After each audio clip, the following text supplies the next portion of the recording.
Hola amigos, esta noche el viento nos trae algo diferente. No vamos a hablar de guerras ni de templos, ni de emperadores delirantes, bueno, quizás un poco, sino de algo mucho más humano y mucho más peligroso. Vamos a hablar de amor, pero no del tierno, ni del platónico, ni siquiera del poético. No, esta vez vamos a sumergirnos en esos romances que huelen a escándalo, a vino derramado sobre togas finas, a cartas escondidas, a besos entre columnas y a ruinas políticas que empezaron con un «te quiero» mal dicho. Sí, esta noche vamos con los romances más escandalosos de la antigua Roma. Pero antes, si este canal les ayuda a relajarse, a distraerse de sus pensamientos o simplemente a dormirse con estilo, no olviden dejar su like, suscribirse y contarme desde qué rincón del planeta están escuchando. A mí me encanta imaginarme esa red de sonámbulos conectados por la historia, cada uno en su cama, con la pantalla bajita, la luz apagada y la mente viajando lejos, muy lejos de su presente. Y ahora sí, imaginen esto, una Roma nocturna aún viva después del banquete, las antorchas titilan en los patios, las risas borrachas se esconden en las sombras, y en algún rincón, quizá detrás de una cortina de lino o en un triclinium mal iluminado, dos figuras se rozan la mano. No deberían, todo el mundo lo sabe, pero es Roma. Y aquí lo prohibido tiene su propio encanto. Porque si hay algo que los romanos sabían hacer, además de acueductos y conquistas imperiales, era enredarse en relaciones imposibles, en amores que cruzaban todas las líneas, las del deber, las del honor y, por supuesto, las de la decencia pública. En este episodio vamos a recordar 5 de esos enredos, romances que no solo rompieron corazones, sino también tratados, matrimonios y carreras enteras. Relatos de pasión que comenzaron con una mirada furtiva y terminaron con guerras civiles, exilios forzados o versos venenosos recitados en los baños termales. Y es que en Roma el amor no era algo privado, era espectáculo, era chisme, era arma política. Y lo mejor, o lo peor, es que todos estaban mirando. Así que acomódense. Hoy no hay lecciones morales ni discursos elevados. Hoy hay amantes despechados, esposas vengativas, emperadores encaprichados y cartas de amor que valieron más que un ejército. Porque Roma, en el fondo, también era eso, un drama sin final feliz, contado por generaciones que no podían dejar de mirar. Comencemos con la historia que todos más o menos conocen, pero que siempre vale la pena contar bien.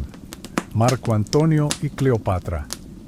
No como el romance trágico y elevado que nos vendieron Shakespeare y el cine de los años 50, sino como lo que fue en Roma, un escándalo internacional con más drama que una telenovela venezolana, y con el tipo de consecuencias que hacen que cualquier cita romántica parezca segura en comparación.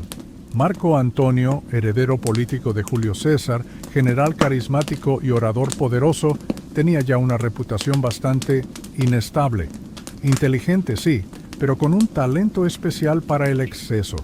Amaba la guerra, pero también el vino. Podía liderar ejércitos con firmeza, pero se dejaba seducir con facilidad.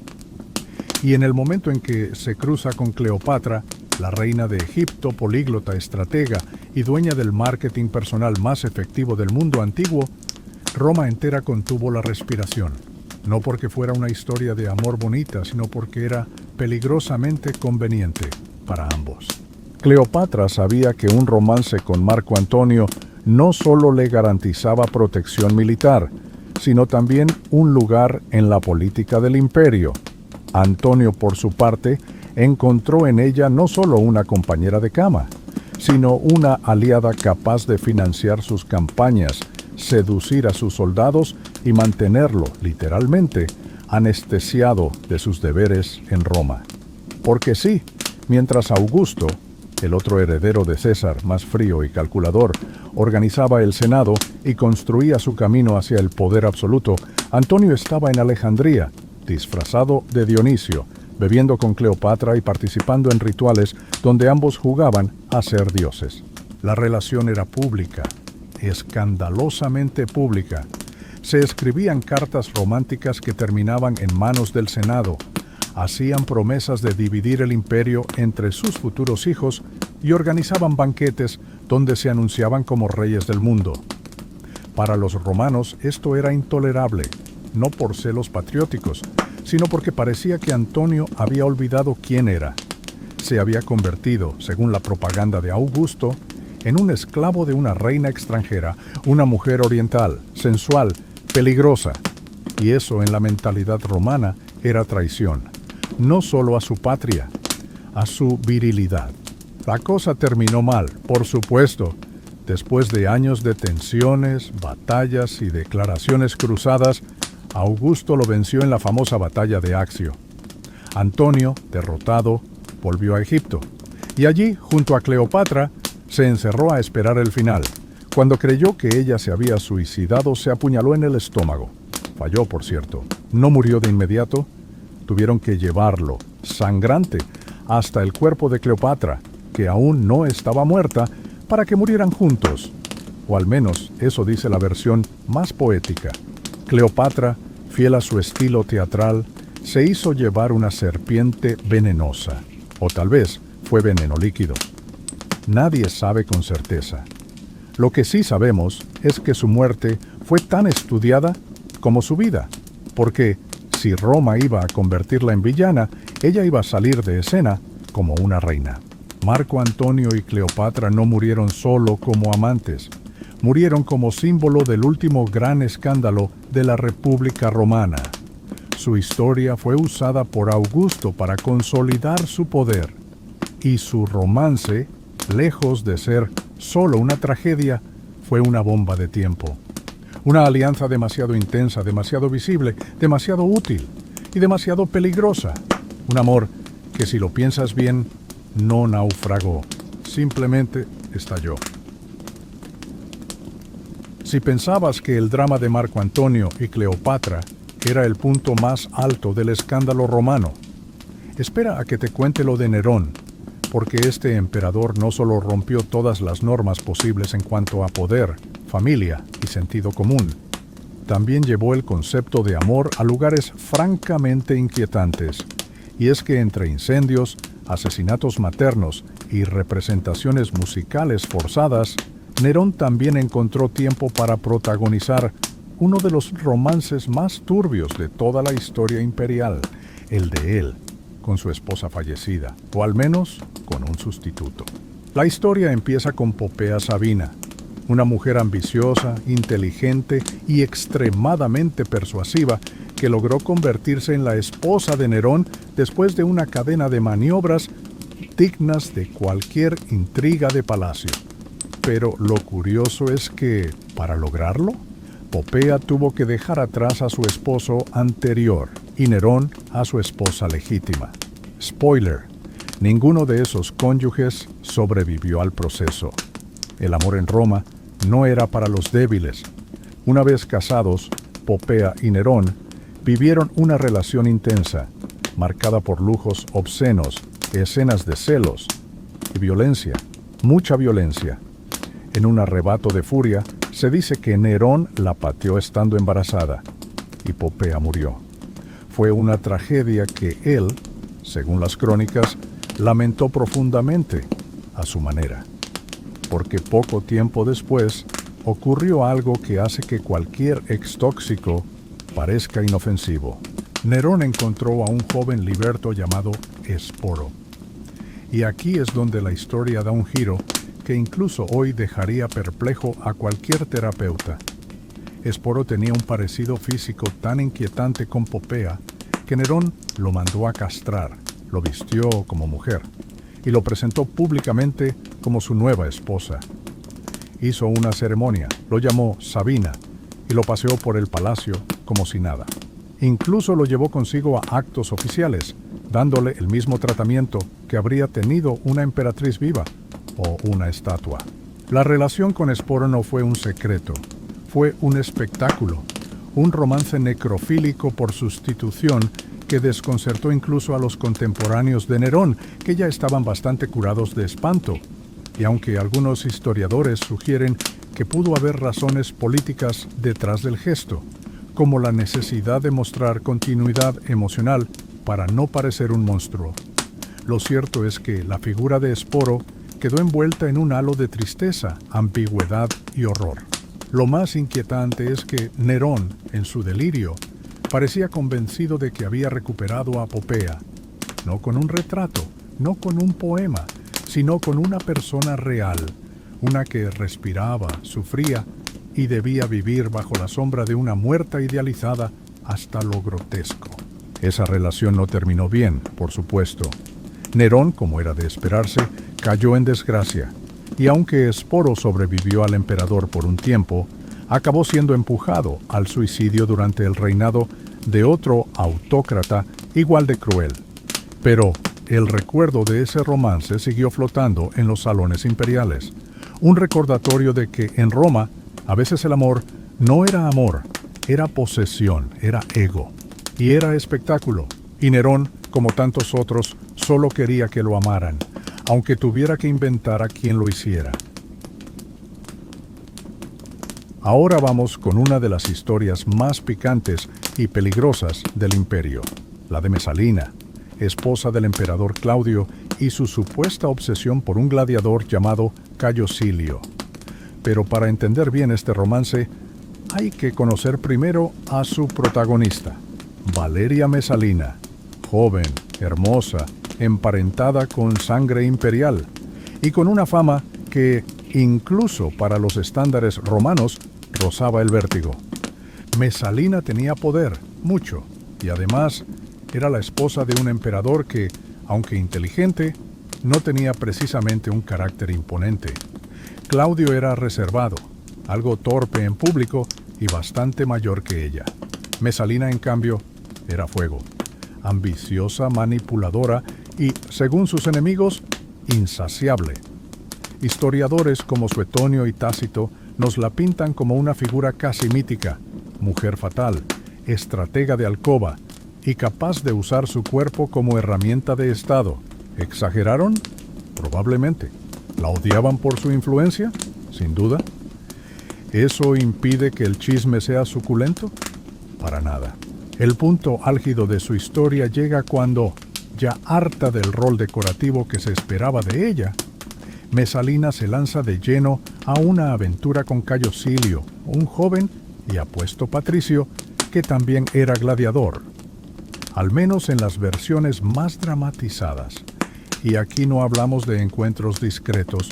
Según las crónicas, Mesalina y Silio se veían con frecuencia sin miedo a ser vistos. Algunos dicen que incluso se casaron simbólicamente en una ceremonia mientras Claudio estaba fuera de Roma, como si estuvieran jugando a derrocarlo. Una especie de golpe de estado amoroso, con cama y corona incluida. ¿Romántico? Puede. ¿Imprudente? Sin duda, porque Roma era una ciudad donde los muros se escuchaban, los esclavos hablaban, y cualquier amante podía ser también un espía. Así que, como era de esperarse, el rumor llegó a oídos de Narciso, el secretario de confianza de Claudio, quien al enterarse casi se infarta. No solo por la infidelidad, eso era casi rutina entre los poderosos, sino por el descaro, por la ceremonia, por lo que implicaba políticamente una mujer del palacio comportándose como emperatriz por cuenta propia. El final fue fulminante. Claudio, convencido de que lo habían traicionado, ordenó la ejecución de Silio. A Mesalina le dio una última oportunidad, el suicidio, como correspondía a alguien de su rango. Pero, según cuentan, no pudo hacerlo. Dudó, tembló. El verdugo tuvo que intervenir, y así, la mujer más temida del palacio romano murió no como heroína, sino como advertencia. La historia de Mesalina ha sido contada con morbo durante siglos. Algunos creen que fue víctima de una campaña misógina, una mezcla de machismo y miedo a las mujeres poderosas. Otros creen que fue exactamente como la pintan, peligrosa, desbordada y demasiado libre para los parámetros imperiales. Sea como sea, su romance con Silio dejó huella, no solo por el escándalo, sino porque mostró que incluso en Roma, donde todo parecía permitido, había límites. Y el amor, cuando se atrevía a rozar el poder, podía costarte la cabeza. Ahora nos alejamos un poco de los gritos, las intrigas palaciegas y los amantes ejecutados para entrar en una historia más íntima, más melancólica, pero no por eso menos escandalosa. Porque cuando el emperador Adriano se enamoró de un joven llamado Antino, el imperio entero contuvo el aliento. No por prejuicio, recordemos que las relaciones entre hombres no eran mal vistas en sí mismas en Roma, sino por la intensidad del vínculo, por su exposición pública y por el extraño final que tuvo. Uno tan enigmático que aún hoy sigue generando teorías. Antino era originario de Bitinia, una región de Asia Menor, y llegó al círculo de Adriano siendo aún muy joven. Lo que comenzó como una relación maestro-discípulo pronto se transformó en algo mucho más profundo. Adriano, ya emperador, encontró en él no solo belleza, que todos mencionan, sino compañía constante en viajes, en banquetes, en decisiones cotidianas. No era raro verlos juntos en público, y aunque eso podía levantar cejas entre los sectores más conservadores, nadie se atrevía a decirlo muy alto. Adriano no era hombre al que se le discutiera fácilmente. La relación tenía una peculiaridad, no estaba oculta. El amor por Antino era visible, incluso poético. Adriano lo esculpía en mármol, lo retrataba en monedas, lo llevaba a Egipto consigo. Era una presencia no solo emocional, sino simbólica. Como si Antino representara algo más, juventud, eternidad, belleza idealizada. Pero todo cambió una noche en el año 130 c.C., durante un viaje por el Nilo. Antino desapareció en las aguas del río. Lo encontraron muerto, ahogado. Y ahí empezó el verdadero misterio. ¿Fue accidente? ¿Suicidio ritual? ¿Sacrificio místico? Nadie lo sabe. Adriano nunca dio una explicación clara. Lo que sí hizo fue algo sin precedentes. Fundó una ciudad en su honor, Antinoópolis. Mandó esculpir su imagen por todo el imperio. Promovió su culto como si fuera un dios. En algunas regiones se levantaron templos a su nombre, se celebraban rituales, se le rendía culto como a un héroe divinizado. Era, literalmente, un amor que se volvió religión. Para algunos todo esto fue conmovedor, para otros una locura imperial. Que un hombre poderoso construyera un mito eterno a partir de una relación personal incomodaba. Porque el amor, en Roma, debía tener límites. Era aceptable, sí, pero discreto. Y lo de Adriano no fue discreto en absoluto, fue monumental. Lo cierto es que el dolor de Adriano no fue fingido. Años después, aún escribía sobre la muerte de Antino como si le doliera en la carne, como si no pudiera soltarlo. Su tumba, en la Villa Adriana, está llena de referencias a él, estatuas, poemas, símbolos. Porque aunque el imperio seguía su curso, aunque las campañas militares no se detenían y el Senado seguía sus rituales, Adriano no lo superó. Y así, el romance entre un emperador y un joven de provincias terminó convertido en uno de los amores más intensos y duraderos del mundo antiguo. Un amor inmortalizado no en palabras, sino en piedra. Y ahora sí, terminamos esta colección de escándalos con una historia que lo tiene todo. Linaje imperial, sexo fuera de control, hipocresía política y un castigo ejemplar. Porque si hubo alguien que realmente incomodó al sistema romano con su vida amorosa, fue Julia la Mayor, hija del emperador Augusto, la princesa del imperio, la heredera perfecta, la mujer a la que todos miraban y muchos deseaban. Julia era hija única de Augusto, el hombre que había instaurado la Pax Romana, el orden, la moral restaurada. Y justo por eso, lo que hizo ella dolía más, porque no era solo una ciudadana cualquiera cayendo en deslices, era la encarnación del nuevo modelo de virtud femenina que su padre había impulsado con tanto orgullo, matrimonio, maternidad, compostura. Pero Julia inteligente, educada, brillante, tenía otros planes, y los vivía con la misma libertad con que su padre construía imperios. Fue casada en varias ocasiones por razones políticas, primero con Marcelo, luego con Agripa, después con Tiberio, siempre matrimonios de conveniencia, pactos entre hombres, donde ella era el puente. Pero mientras el mundo aplaudía su imagen pública de esposa y madre, en privado Julia organizaba una vida amorosa paralela que se volvió la comidilla de Roma. Aventuras con senadores, poetas, gladiadores, incluso con miembros del círculo íntimo de su padre. Algunos decían que sus encuentros ocurrían en el mismísimo foro, de noche, como gesto desafiante. Otros que utilizaba los templos como escenarios románticos. Si es cierto o no, poco importa. Lo importante es que todo el mundo hablaba de ella. Lo que realmente escandalizaba no era que tuviera amantes. Eso era casi parte del paisaje entre la élite romana. Lo escandaloso era que fuera mujer y que lo hiciera abiertamente, que se riera, que respondiera con ironía cuando le preguntaban por sus múltiples embarazos sin rastros de hijos. Solo me acuesto con hombres que no pueden tener hijos, bromeó alguna vez. Una línea que, de tan afilada, aún resuena siglos después. Augusto no lo toleró, no por moral, sino por imagen, porque justo en ese momento estaba impulsando leyes que castigaban el adulterio, leyes que pretendían encauzar a Roma hacia una nueva era de virtud, y su propia hija se le deslizaba por las rendijas, riéndose de sus edictos mientras dictaba los suyos en la cama. El castigo fue brutal, la desterró. No solo la alejó de Roma, la confinó en una isla, Pandateria, sin compañía, sin vino, sin posibilidad de redención pública. Le quitó sus bienes, sus derechos, incluso su nombre. Se volvió invisible, como si nunca hubiera existido. Algunos de sus amantes fueron ejecutados, otros exiliados. Y Tiberio, su ex esposo obligado, no volvió a pronunciar su nombre en público. Fue una purga emocional y política, pero la memoria de Julia no se extinguió. Al contrario, su leyenda creció. Poetas como Ovidio dejaron guiños en sus versos. Los rumores nunca murieron, y siglos después aún se la recuerda como una figura compleja, víctima y provocadora, mártir y escándalo, libre en un mundo que no sabía qué hacer con una mujer como ella.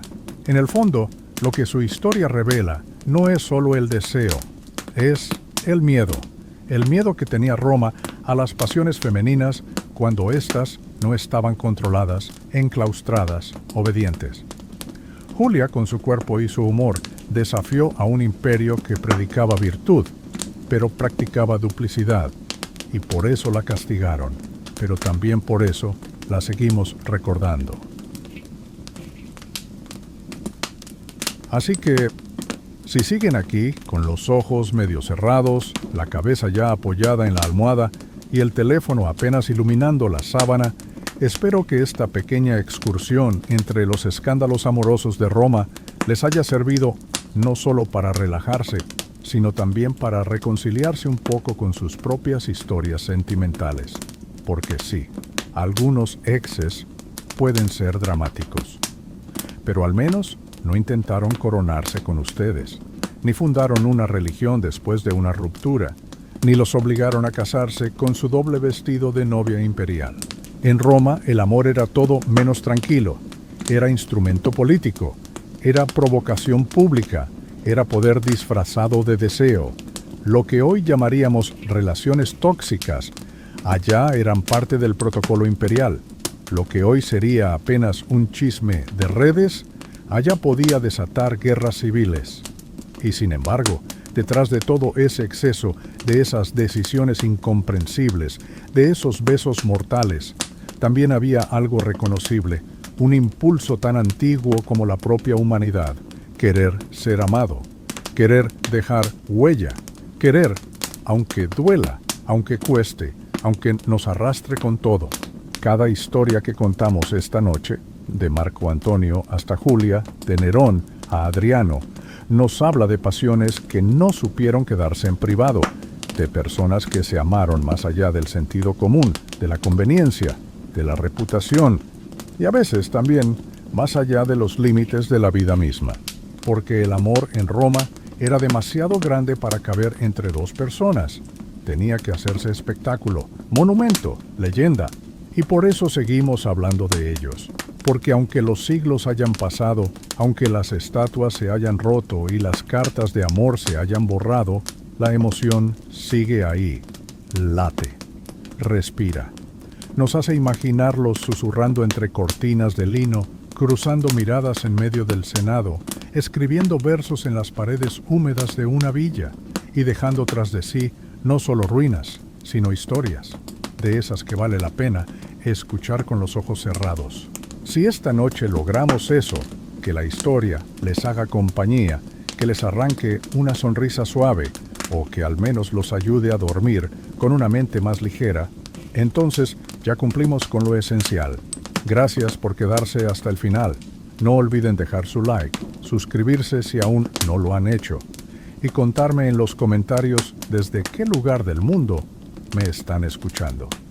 Siempre es hermoso imaginar tantas habitaciones oscuras, tantos corazones tranquilos conectados por estas historias antiguas. Y si esta noche sueñan con cartas perfumadas en latín, con encuentros secretos entre estatuas de mármol, o con un banquete donde alguien les guiña el ojo desde el otro lado de la mesa, no se preocupen. Es solo la historia, jugando un rato con sus sueños. Hasta la próxima, amigos, y que el amor, o al menos el chisme, los arrulle suavemente.